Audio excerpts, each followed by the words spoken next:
Spectrovision Radio. This is Phantom Power.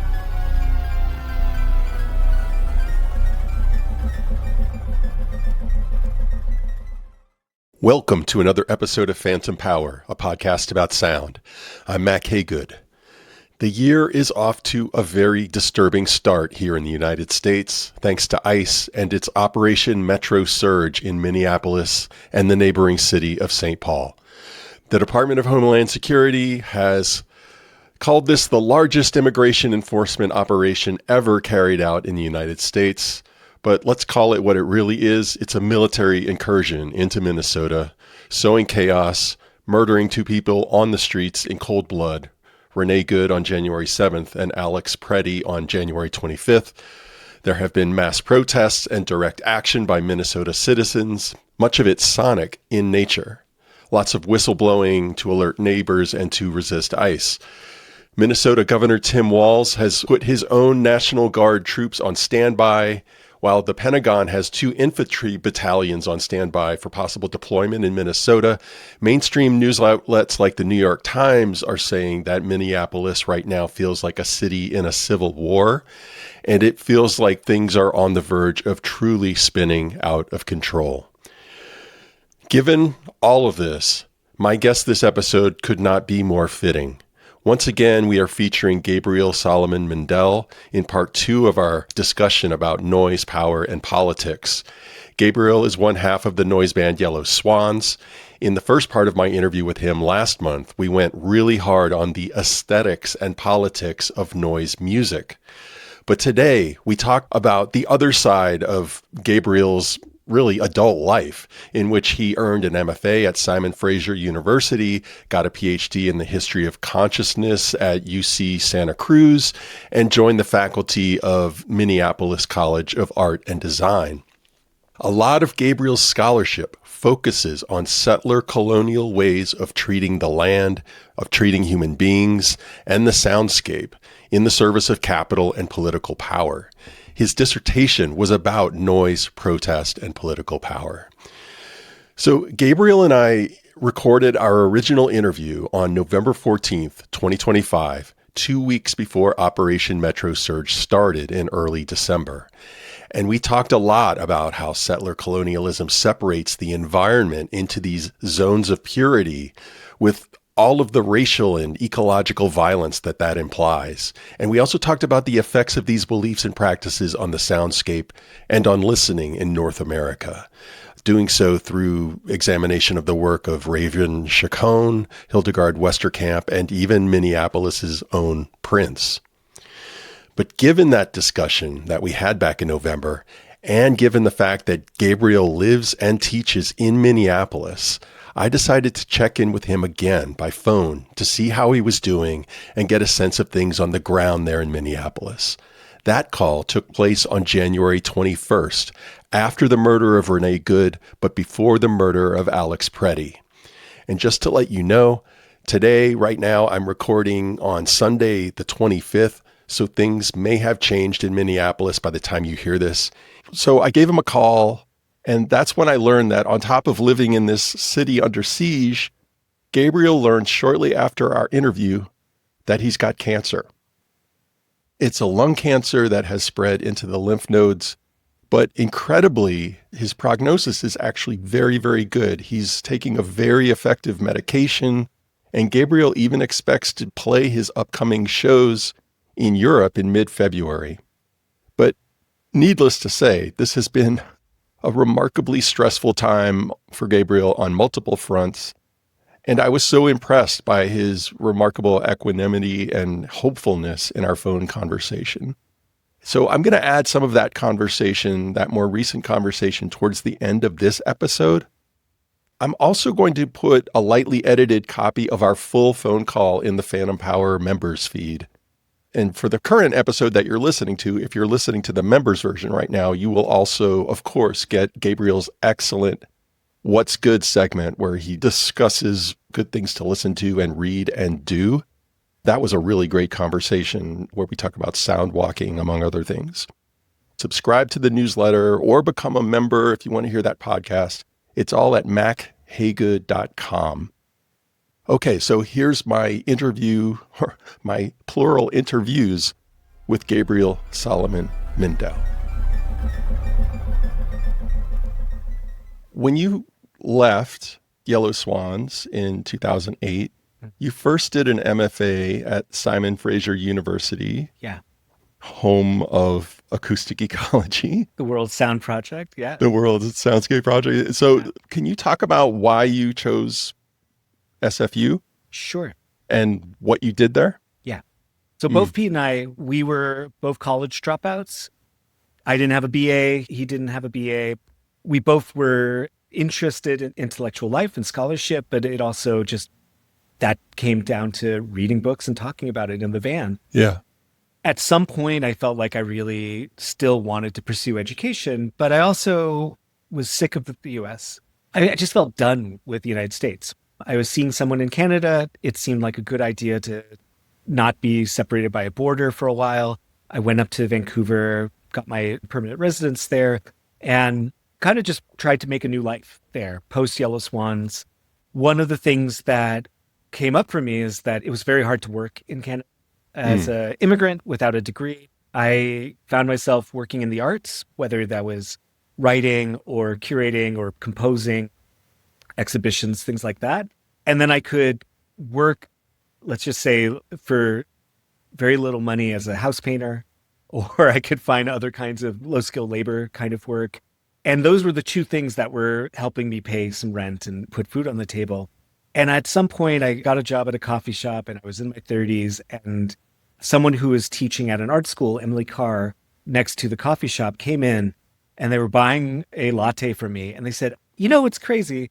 I just talked about one of your projects in my class the other day. And I said, that sounds so cool. How large would you like your latte to be?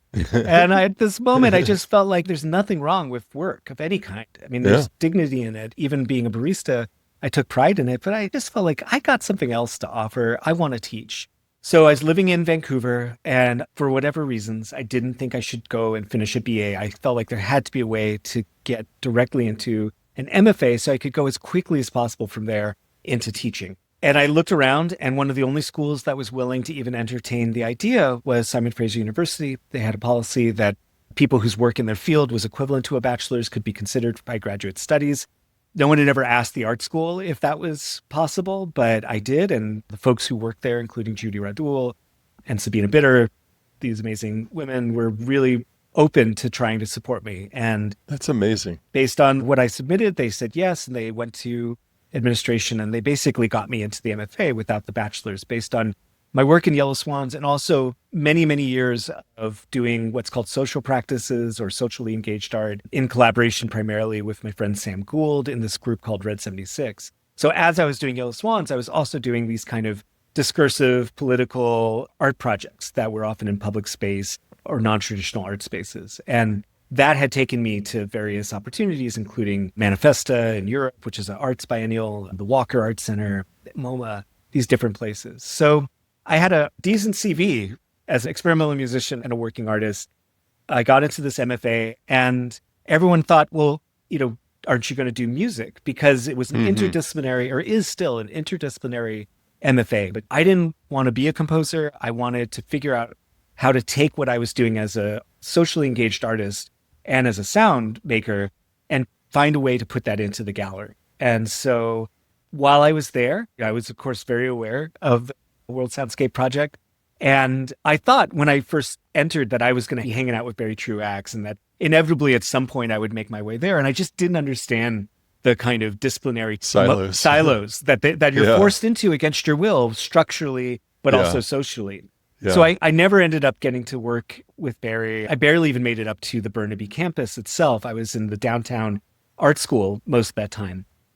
You know, it's funny, you mentioned not getting to work with Barry Truax, but this past summer, I was up there and I was interviewing Hildegard Westerkamp for my book, who we should say for folks who aren't initiated was a part of the World Soundscape Project. and worked with R. Murray Schafer and Barry Truax, and does an amazing form of sound art called soundscape composition. And so I was talking to Hildegard, and I was telling her about my own experiments with sound walks with my students. And I was talking about how I take my students on a campus sound walk. And one of the things I always like to do is we have a big complex for ice hockey and figure skating.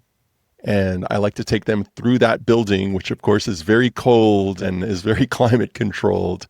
And, they have to keep the ice frozen, and these huge spaces that are very acoustically echoey and kind of amazing sounding. And then I take them out the back door, and then we walk past these enormous exhaust fans on the back of the building that sort of just exhale this huge amount of heat and noise into this sort of non-space where the dumpsters are. And we're doing a silent sound walk, but what I'm hoping they're picking up on is the sort of externalities of the cool, controlled environment are both sonic and thermal, like we're walking through this atmosphere of heat necessitated by the cool indoors.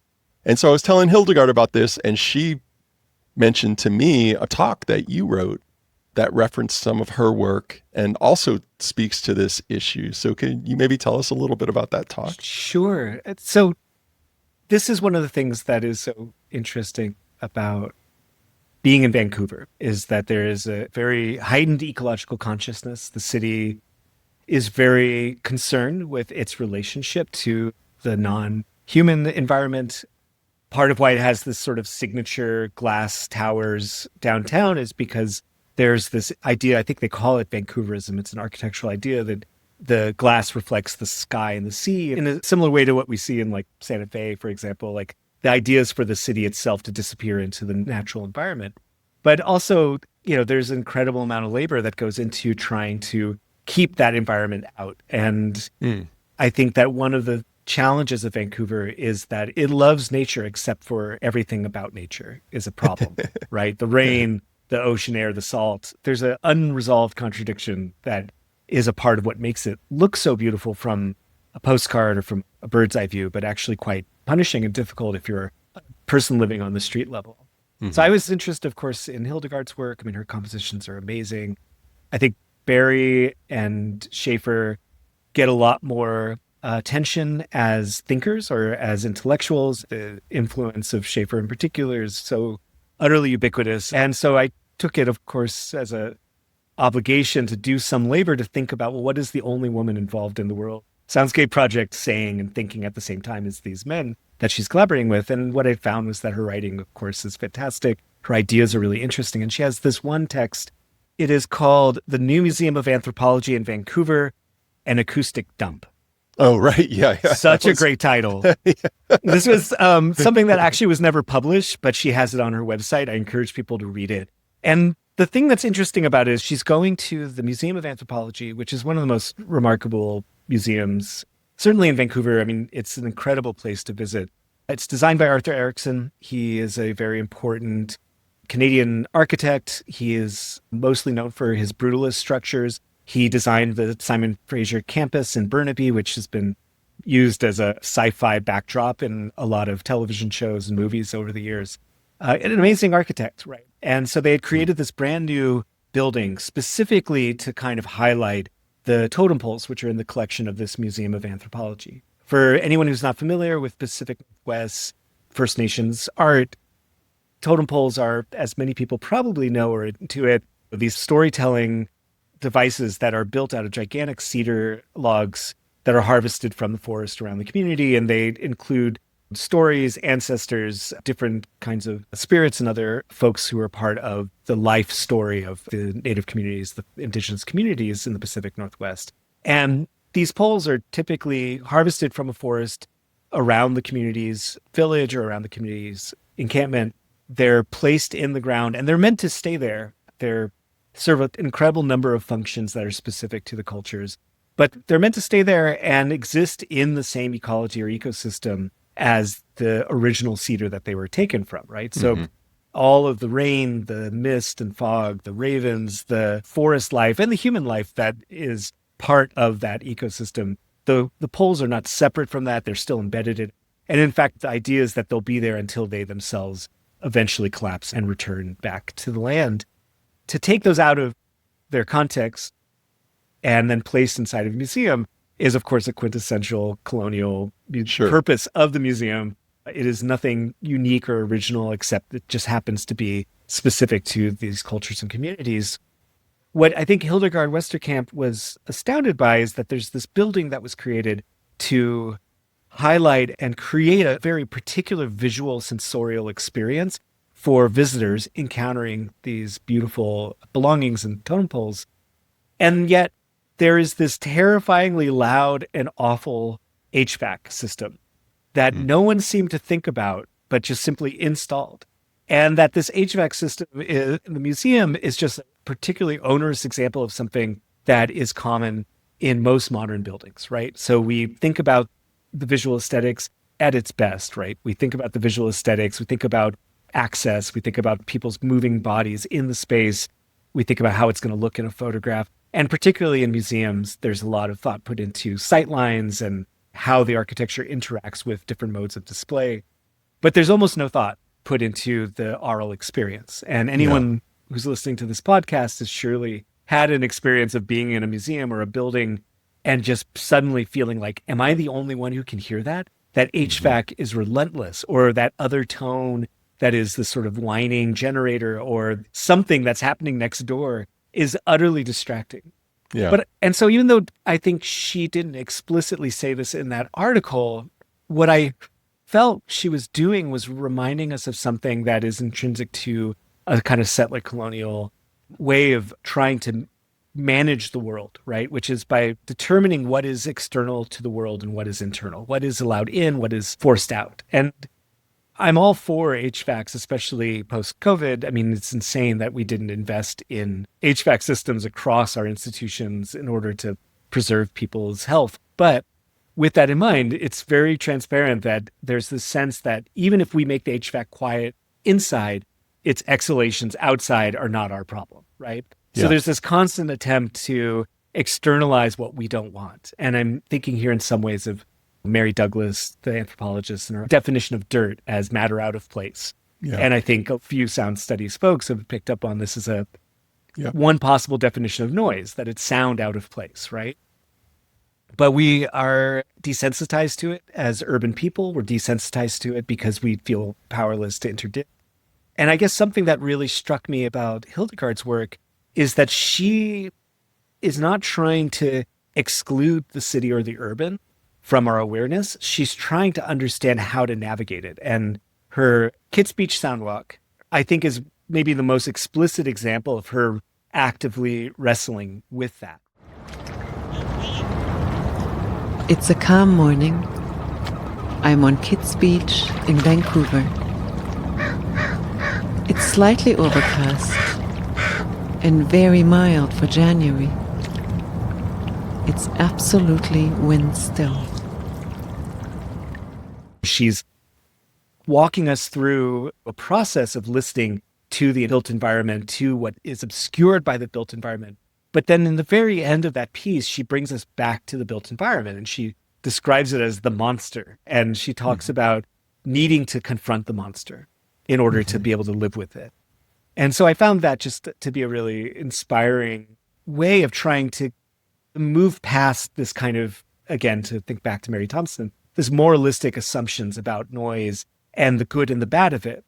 But I also think it leads us to a way of thinking through settler colonialism for those of us who are non-Indigenous, to think about what are we trying to exclude and what would it actually look like as listeners, as sound makers, to not exclude things, but to actually begin finding ways to be, in a more holistic sense, fully immersed in the sound world. And if there's things we don't like, to think through, like, well, what are the systems and structures that have produced those things? Since, as Schaefer pointed out 75 years ago, a lot of those things are a product of industrial capital. They're products of power exerting itself in the soundscape without our consent as democratic citizens. I think that Indigenous scholarship, Indigenous sound artists have done an amazing work of helping Yeah. us think through those problems. I think Hildegard is approaching a similar set of problems and potential solutions, but from the position of an immigrant. And I think that's really interesting and helpful. Yeah, and I would say in your recent work, this has really become a central theme, this exploration of settler-colonial ways of exploiting the land, and then indigenous ways of knowing the land that could potentially provide alternatives to that. Yeah. I mean, being in Vancouver, it's very different than California, very different than a lot of places in the United States in terms of the ways in which Indigenous people are present and involved in culture and society. In California, there was just a very explicit and intentional genocide that really has pushed Indigenous communities who are still there and thriving and doing great work to the margins. And certain things like gentrification and the cost of living have only intensified that kind of, again, externalization, right, of a particular unwanted community of people. So as a child of California, I was indoctrinated in a kind of settler-colonial obliviousness. Yeah. I really didn't understand what it meant that settler colonialism had occurred and what my obligations ethically were to Indigenous people, which is not to excuse, because there's plenty of California people doing amazing work in solidarity and collaboration with Indigenous communities. But when I went to Canada, I couldn't avoid it because First Nations, particularly in that Coast Salish language area of Vancouver and southwestern BC, are such prominent political actors, cultural actors. They're such a clear presence. And in that context, it became really critical for me to catch up. And I would say I spent a lot of time trying to understand how to work in collaboration and think critically about my relationship to being a resident there, being a guest in, and what it would mean to have a kind of ethical obligation, not just individually between myself and other people or as a democratic citizen, but even in my work as a musician, as an artist, and as a scholar. I have an article coming out about the use of silence in Raven Chacon's work from sound, stage, and screen. I read that piece. Yeah. And so Raven Chacon was a MacArthur Fellow. He's a Pulitzer Prize winning composer. And I did not realize you actually knew him back in the day in the noise scene. Yes. Yellow Swans would play in LA as often as possible. Lots of friends, great musicians, great artists down there. And one of the venues we played or would sometimes just go down to LA to hang out in was Il Corral. And Raven was the door guy after he graduated from CalArts, studying with James Tenney and a bunch of great composers over there. He stayed in LA for a while and he was the door guy.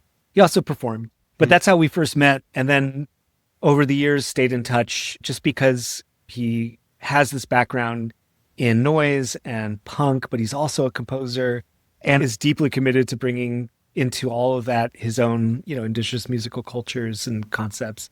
And I just saw that he was doing these really interesting things that bridged, in some ways, the gap between noise music as just a music genre and modern composition and sound art and even visual art. And that felt really unique, and he was uniquely talented. So I stayed in touch and traded music through the mail. Yeah, I think his work is really amazing. Yeah. Somebody I'd love to have on the show. And the piece that you wrote about was the one that won the Pulitzer Prize, which was sort of like this minimalist composition designed for basically any church with a pipe organ is how I understood it. But you've been speaking a lot about the relationship between sound and space. The way I interpreted that piece was that it's feeling out the spatial dimensions through sound, through these resonant tones. But what I found really interesting about your interpretation was that you were more interested in the use of silence.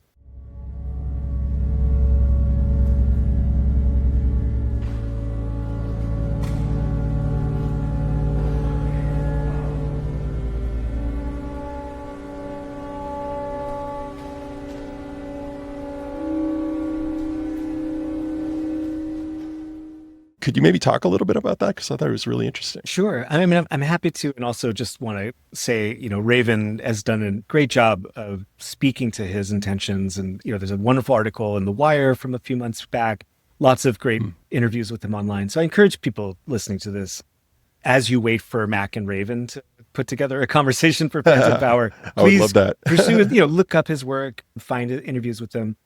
What I found interesting about Raven is that he doesn't refuse or ignore the influence of Western music. And Western, I mean, it's a complicated term, but, European and Anglo-American in sort of concepts and projects. And one of those influences is John Cage. He has a few works that really explicitly are sort of a response to Cage, but he also has works that I think are more implicitly challenging the normative concept that we have of silence. And I don't want to rehearse too much the different ways in which we talk or debate or think about silence, but one of those is to take away from Cage's 4 minutes and 33, which is, for anyone who doesn't know, a composition where there is 4 minutes and 33 seconds of composed silence that is meant to be performed. One of the takeaways is the kind of shock or surprise that the world is never really silent, that it's full of noises. Maybe the invitation that we ought to listen to those noises as something that has aesthetic content or has some sort of value to it, the way we do listen to music. And I think, again, there's a kind of hermetic way that that's often positioned, which is to say either the pursuit of silence is a failure or it is an ironic experience to try and engage in silence from this position. But I think from looking at it through the lens and alongside critical settler and Indigenous scholarship and the ways in which Indigenous people talk about sound and listening, it is actually a question of relationship. That silence is not only something that doesn't properly exist, the pursuit of it is a pursuit of a world where certain things have been excised and removed from the landscape. Yeah. And that process of removal is absolutely coincident with other kinds of historic violence, isn't even present conflict, right? So whenever we conceptualize that there's such a possibility of extricating ourselves from relationship, we are imposing a self and other relationship that is typically very violent. So we're seeing this now with the fascist raids that are trying to remake this country into something that somehow impossibly could be a white country again, through the lens of removing people who allegedly have immigrated here illegally or what have you. But you can see this in the logic of prisons. You can see this in the logic of borders. And you can see this in the fundamental logic of dispossession, which defines the settler-colonial Indigenous relationship. And so I thought the way that Raven is using silence is always as a practice of listening to the land, and listening to the land as a place full and animated by sound. Voiceless Mass is a weird inversion of that at first glance or at first listen, because it's a very dense piece of music. It is primarily in the lower register and some of the higher registers. So there is a very wide middle ground that is relatively absent from that. Right. It implies a choral, right? A mass would be a mass of voices. Raven's been very explicit that the piece is an acknowledgement of the church's role in the making voiceless Indigenous people, whether that's through active extermination, through things like boarding schools where children were removed from their families and many children died in these boarding schools. But in addition to that, the ones who survived, there were attempts to prevent them from speaking and understanding the language of their families and their ancestors. And so there's all these different ideas of voicelessness that are made manifest in this kind of empty space. And I think that by placing it in the church, Raven was both trying to see what was possible to say explicitly to the church and its audience and its community through the language of the church, which we could call the pipe organ. But I think also was really trying to summon an experience of absence and the sense that the mass of voices that are not audible is a haunting loss that we should still be grieving for, but that we should also be trying to find some form of accountability and justice around. My interest in Raven is the hybridity of his work and the way that he is trying to find points of intersection and interweaving of these different cultural and aesthetic positions, right? His position as an Indigenous person, as a Dene Navajo man, but also as a kid who grew up on heavy metal, who was involved in a noise scene and a punk scene in LA, who studied contemporary music, who is composing using graphic notation, but also using traditional modes of notation. And that he doesn't really explicitly distinguish between those things so much. I mean, arguably he has different sections on his website, but really, like, to him, these are all similar works and they all belong in conversation, and there's room for that conversation. You know, that feels really important in this moment, and particularly in thinking about what do we gain by creating space, but also like fighting alongside Indigenous people for space, for Indigenous voices and sounds to be heard, and how that could potentially transform our democratic politics, but also our relationship to the non-human world. Yeah. This is an abrupt transition, but like another thing I wanted to get to in your wide range of interests, and because as productive as you guys were in Yellow Swans, that seems to be some continuity in what you're doing as a scholar, because you write a lot, and you're also, I mean, who isn't really? You're a Prince fan. And you shared with me, I think it was sort of like a prospectus, maybe, for a short book on Prince. Can you talk a little bit about that? Because I thought this was super interesting as well. Thank you. Well, I'll start off by explaining. I have a manuscript. Originally, this was intended for Duke's single series. My editor was Joshua Clover, who really tragically passed this year. You know, Joshua has a very particular relationship to music as a music critic, but also as a vowed lefty Marxist, and also an amazing poet. But the project itself, it was partly a way for me to navigate what to do after my PhD. I didn't want to immediately return to the dissertation. For what it's worth, the dissertation was on noise, protest, and power, basically asking why are protests noisy, and giving. And we should say you did that at UC Santa Cruz. Yeah, in the History of Consciousness program. Yeah. So I just finished that maybe 2 years ago. I wanted to have a different project that gave me a break from it, but also felt actionable, like I could really get this done.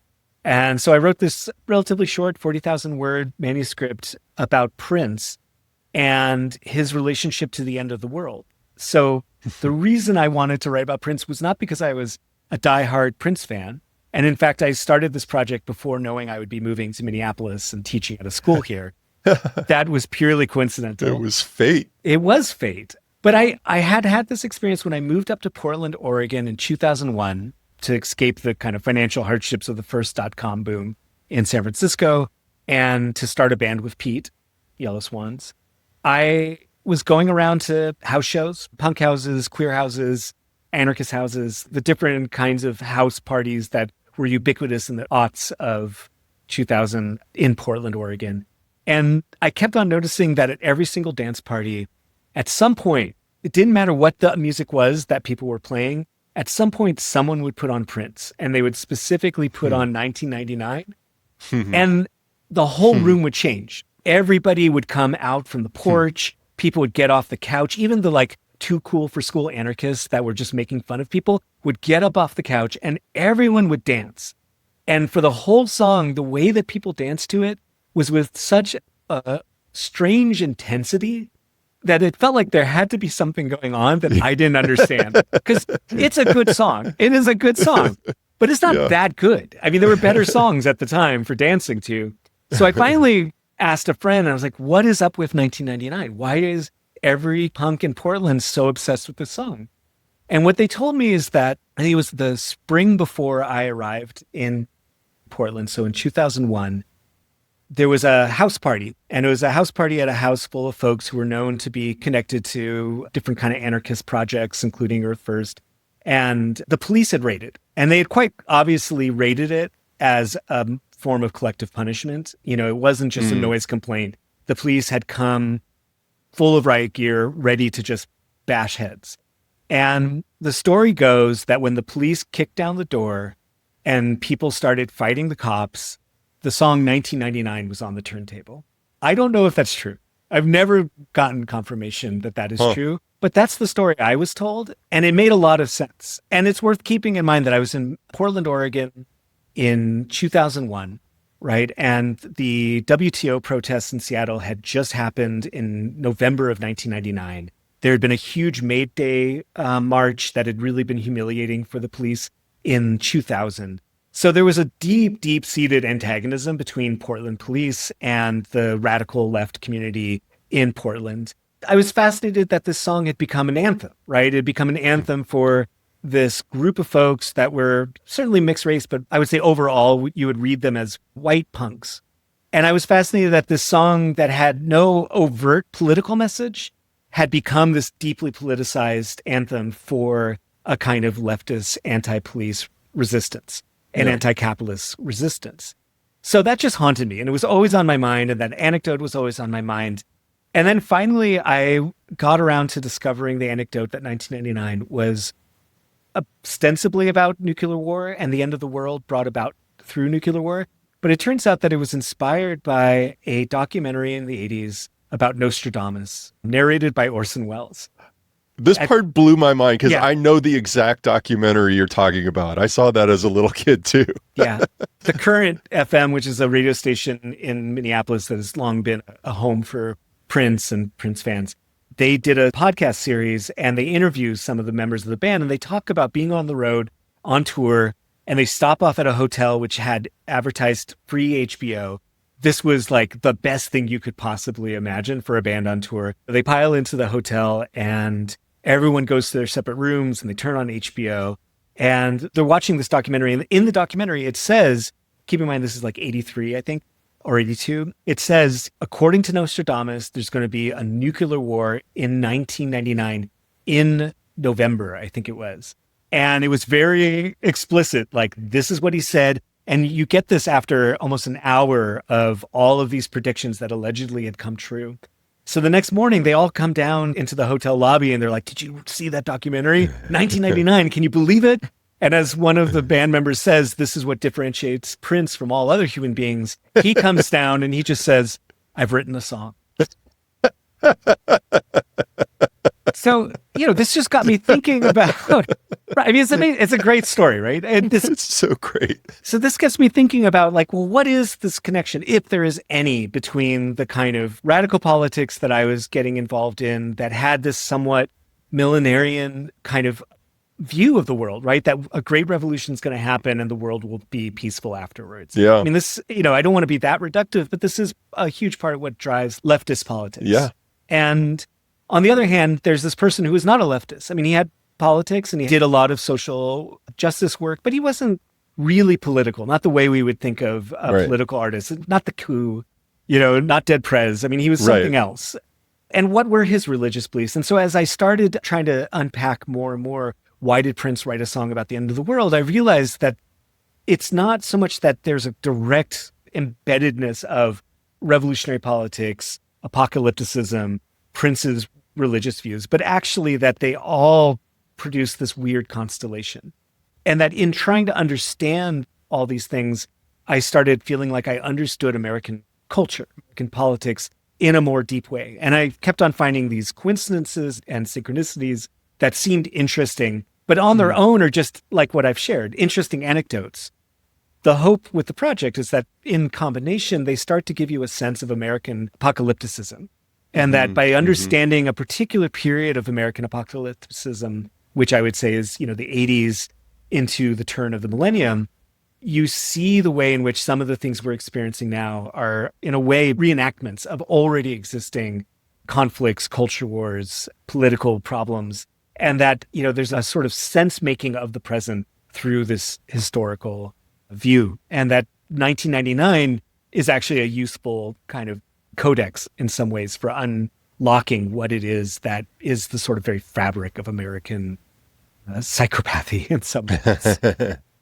Yeah. Oh, very nice. Well, I look forward to that coming out wherever and whenever it does. Yeah, me too. Because it sounds meaty. Thank you. Well, this has been just wonderful. It's been just nice hanging out with you for a couple of hours and Really a talking. pleasure. Thank you, Matt. Okay, so that was my conversation with Gabriel in mid-November. And again, just a couple of weeks later, this Operation Metro Surge begins in Minnesota, and it really brings a lot of the themes that Gabriel and I had been talking about into this kind of crucible of violence and military action. And so I wanted to, talk to him about that. And so I'm just going to include a little bit of that conversation here now, sort of picking up where we left off. So here it is.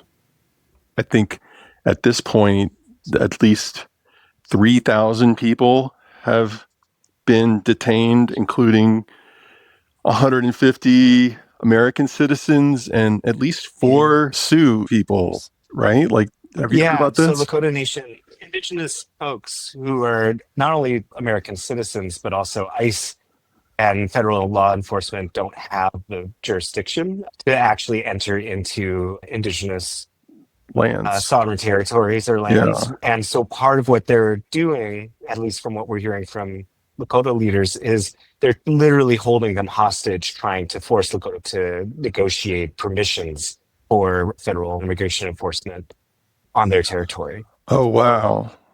Yeah. So, and they're holding them at Fort Snelling because that's actually where the federal government has property that they're able to stage this kind of military operation from. And Fort Snelling historically was always the American Empire's foothold in these lands. And it's where the largest mass execution in American history happened.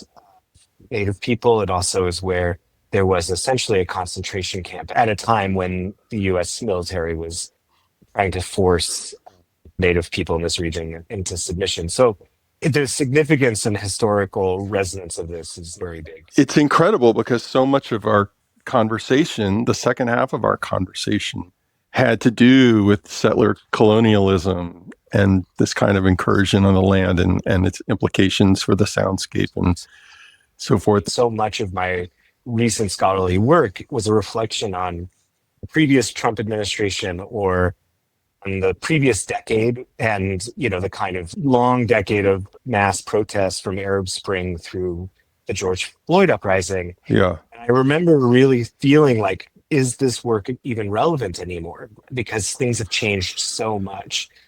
And, you know, what's been meaningful and surprising for me is the ways in which ideas and questions and things that I was thinking with in my, you know, dissertation research, but also in some of the articles I've published, actually has become more relevant or is once again relevant. And so I was thinking about this article I wrote called Sovereignty, Sonic Limits, Music and Spectacle at the Border for Studies in Social Justice. And this came out in 2025, but it's really building on material thinking about the first Trump regime and its approach to border enforcement. And I just felt like, God, I was talking about all the violence and protests that was happening at the border as a kind of exercise of sovereignty and counter-sovereignty. And that just feels so irrelevant because what has happened is the whole country is the border. Everywhere is now a target for so-called border enforcement or so-called immigration enforcement. And I was feeling really like, oh, I wrote this article for a different time and that time has passed. It no longer is meaningful.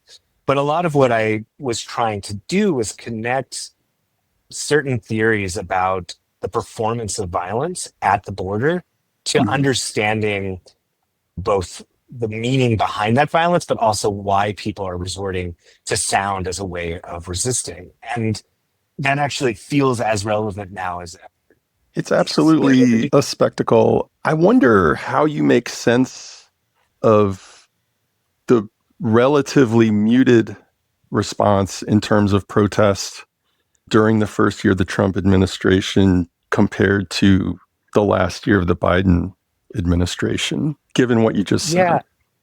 So this is something I've been trying to wrestle with because, like I said, I spent 8 years of a PhD and much longer as an activist and a person engaged in sound, thinking about noise, thinking about protests. And I do have a very, I think, coherent theory of why protests are noisy, why that noise is policed in the way it is. But it really, all those kinds of protests were obviously determined based on a premise that there is such a thing as a liberal democracy that needs to be shaped and formed by popular consent and by a kind of direct form of direct democracy that's meant to, in some ways, address the lack of actual direct democracy that a representational democracy like ours jealously avoids, right? And so because electoral politics is so limited, protest becomes the only forum for directing our leaders and people in positions of power, whether it's corporate leadership or university institutions like that, protest becomes the only way that we think we can push them into a particular direction. And what I've been thinking about with what's happening in Minneapolis, and I would have to say like LA and Washington, D.C. and Chicago, is that people are not trying to convince their representatives to do anything. And that calling what's happening in some ways, calling it protest is a misnomer. Because I really do think we, at this point, are attached to protest being a direct call to leadership to act. And what I really see is people doing what anarchists call direct action.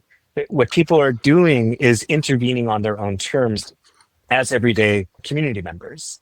Literally thousands of people, arguably could be tens of thousands of people, coordinating mutual aid, bringing food to families who are afraid to leave the house, going to schools and walking students from the school to their cars. You know, there's all of this political activity and direct response that is meeting the direct needs of communities and that are filling in the gaps that the state, and that includes the city, Minnesota, and certainly the federal government, are failing to provide. Well, I think this, you know, I totally agree with you. And I think it's because the administration is performatively not listening. I think it's led to this dispiritment and this understanding that the public sphere, as we had understood it as a space for liberal democracy and debate, where a protest could actually be effective, just isn't there, you know? And so direct action becomes the response. So it's might versus might rather than constructing a rhetorical space.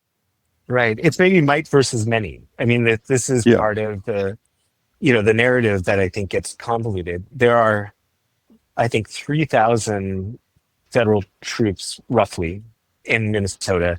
And allegedly since early December, they've only arrested 3,000 people. Now that's 3,000 people who've been arrested and all of their communities impacted. So the impact of that is huge, and I don't want to diminish it. But think about that for a second, right? They've barely been able to make one arrest per officer. The sheer amount of resistance that's happening, and that resistance is not all of it. In fact, very little of it is physical confrontation. Almost every bit of it is noise and behind the scene quiet labor. So, yeah, that's part of my recent phone call with Gabriel Saloman Mindel, talking about the situation in Minneapolis. And yeah, it was a really, really interesting conversation. In particular, we got into talking about sound as a form of violence, or at least a form of direct action on the bodies of ICE agents, law enforcement, and so forth. Really thinking about this vibratory space of protest or direct action, however you want to call it. And we also spoke for a while about Gabriel's cancer diagnosis as well. So if you're interested in hearing the full phone call, you can join our members feed. I'll also just send it to you if you want to email me. But yeah, it was an interesting conversation. I wish I could fit the entire thing into this episode, but you know, we're a little bit last minute here and I wasn't quite sure how to edit it all down. But yes, that's it for this episode of Phantom Power. Become a member at mackhaygood.com. You can also hear Gabriel's What's Good segment, which I found really enjoyable. You can also sign up for our free newsletter there, our free newsletter on sound and listening. I just recently dropped the first installment of a new series I'm doing on what digital life is doing to our listening abilities. I'll put a link to that in the show notes. You can also keep up with the whole series by signing up for the newsletter at mackhaygood.com. That's MACKHAGOOD.com. And also just a reminder that Gabriel will be performing with Yellow Swans in London and in Brussels. That's coming up February 13th through the 18th. He has 3 shows coming up. I've got links to that in the show notes. Today's show was tailored by Cameron Naylor. I will talk to you again next month and in the newsletter. Bye.